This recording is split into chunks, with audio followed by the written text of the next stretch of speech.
Let's just quickly run through the key demographics here. So, it's the most common chronic skin condition out there, typically kicking off around puberty, 11 or 12 years old. What's kind of clinically interesting is the hormonal switch.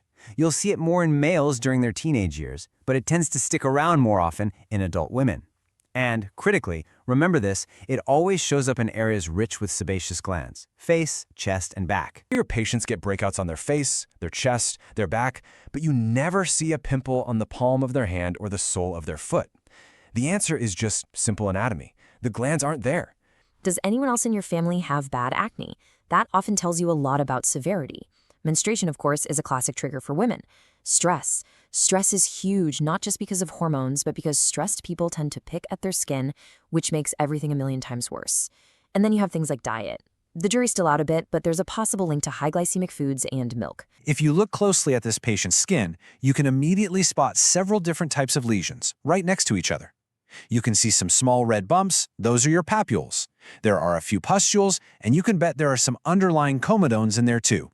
This is that classic polymorphic presentation you're going to see over and over again in the clinic. You assess the severity, and that tells you where to start. If it's mild, we're thinking topicals. If it's moderate, we're probably going to need to combine topicals with something systemic. And for the really severe cases, that's when we bring out the big guns, like isotretinoin. Now, this is not a drug for mild acne.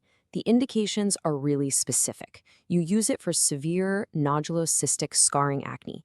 You use it for moderate acne that's already failed 6 months of good combination therapy. And you also consider it for those cases where the acne is causing serious psychological harm. Those last 3 words, pilosebaceous units. It's just the clinical term for a hair follicle and the little oil gland attached to it. All kicks off with increased sebum production, and that's mostly driven by androgens. Next, you get something called ductal hypercornification. That's a fancy way of saying the skin cells lining the follicle get sticky, multiply too fast, and they don't shed right, which creates a plug. Now, that plug creates this perfect oxygen-free little home for a bacteria called Propionobacterium acnes to just thrive. And finally, the bacteria and all its byproducts trigger your immune system, and boom, you've got visible inflammation. Oral isotretinoin. This is a true game changer, usually reserved for severe scarring acne that hasn't responded to anything else. And why is it so incredibly effective? Just look at the left side of this slide. It's the only medication we have that hits all 4 pillars of pathogenesis. It nukes sebum production, it fixes the clogged pores, it lowers P. acnes counts, and it's a powerful anti-inflammatory. It's an amazing drug, but that power comes with very significant side effects and risks. It is a potent teratogen. That means it causes severe, catastrophic birth defects. It is an absolute contraindication in pregnancy. For any female patient who could possibly become pregnant, they must be on 2, not 1, but 2 forms of effective birth control. You have to get a negative pregnancy test before they start, and you have to get one every single month during treatment. You've got this big sebaceous gland pumping out too much oil, a blocked pore that traps it all inside, and then the bacteria starting to do their thing in that trapped environment. Everything begins with what's called an early comedo, or a microcomedone. And as you can see in that very first panel on our diagram, this is a subclinical lesion. The patient can't see it or feel it. It's just that initial blockage caused by those sticky skin cells, the hyperkeratosis, and the sebum that's being revved up by androgens. The patient has no idea it's there, but the process has already started. Okay, now the lesion becomes something you can actually see. We call this a later comedo, and it comes in 2 flavors. On the left, you've got the closed comedo, what everyone calls a whitehead. The pore is sealed shut.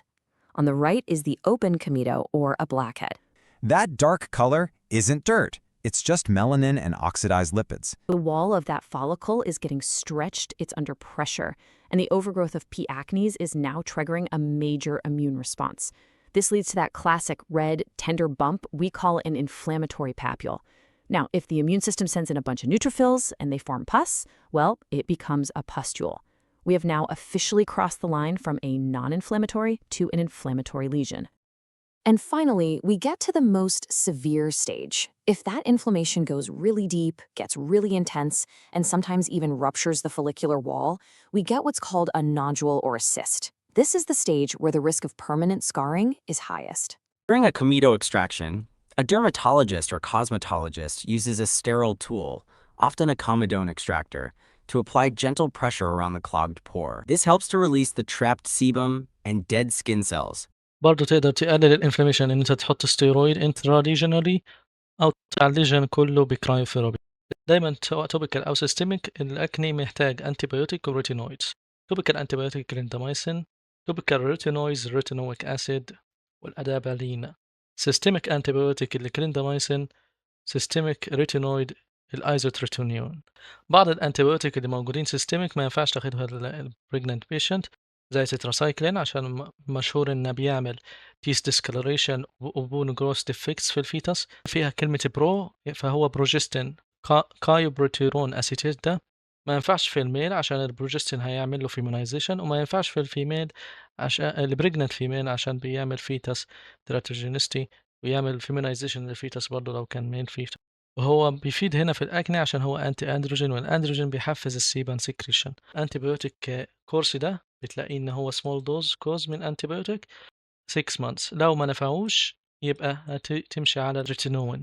انتراليجن ستيرويد دي بالذات للنيودولوسيستيك ليجن، عشان النوع ده بيكون انفليكشن وانفلاماتوري واعر فعاوز الستيرويد. الأكني فولمينانس بيظهر بألسر، نوديول أو سيست كبيرة أو حتى سكار، والديفرنشال بتاعه الأكني كونجلوباتا دي نوديولوسيستيك بس. أما من تلاقي ألسر وسكارينج يبقى ده فولمونانس. وبرضه الفولمونانس بيكون البيشنت unstable بيشنت الأكني فولمونانس، وبتكون الفولمونانس من كلمة فولمونانس ده acute بريزنتيشن، الكونجلوباتا كرونيك بريزنتيشن، سي كرونيك والفولمونانس فلاش. والفيرست لاين من التو سيفير فورمز دول ان انت تدي ايزوتريتينون. لو في سايد كونترا انديكيشن للايزوتريتينون تستخدم انتيبيوتكس.